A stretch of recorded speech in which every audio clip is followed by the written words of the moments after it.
Hello students, welcome to my channel. আজকে আমরা class 8-এর ভৌত বিজ্ঞানের আলো চ্যাপ্টার থেকে কয়েকটা শর্ট কোশ্চেন করাবো, তোমাদের পরীক্ষার জন্য খুবই ইম্পর্টেন্ট। 1 নম্বর কোশ্চেনটা হলো, সিনেমার পর্দায় যে প্রতিবিম্ব দেখতে পাওয়া যায় তা হলো সৎবিম্ব। 2, সমতল দর্পণ অর্থাৎ আয়নাতে যে প্রতিবিম্ব দেখা যায় তা হলো অসৎবিম্ব। 3, দুটি আয়নার মধ্যবর্তী কোণ 60 ডিগ্রি হলে এবং ওই দুইটি আয়নার মাঝে কোনো বস্তু রাখলে গঠিত প্রতিবিম্বের সংখ্যা হবে 360 ডিগ্রি বাই দর্পণ দুটির মধ্যবর্তী কোণ -1। এখানে দর্পণ দুটির মধ্যবর্তী কোণ 60 ডিগ্রি ছিল, তাহলে 360 ডিগ্রি বাই 60 ডিগ্রি -1, এটা ভাগ করলে 6 হবে, আর -1 সমান 5টি প্রতিবিম্ব গঠিত হবে। 4 প্রশ্নটা ছিল, পেরিস্কোপে দুটি সমতল দর্পণ পরস্পর সমান্তরাল হয়।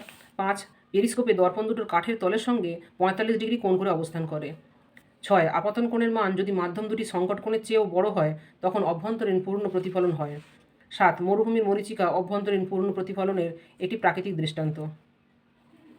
ভালো লাগলে তোমরা অবশ্যই লাইক করবে এবং তোমাদের যে কোনো সমস্যা থাকলে তোমরা অবশ্যই কমেন্ট করে জানাবে।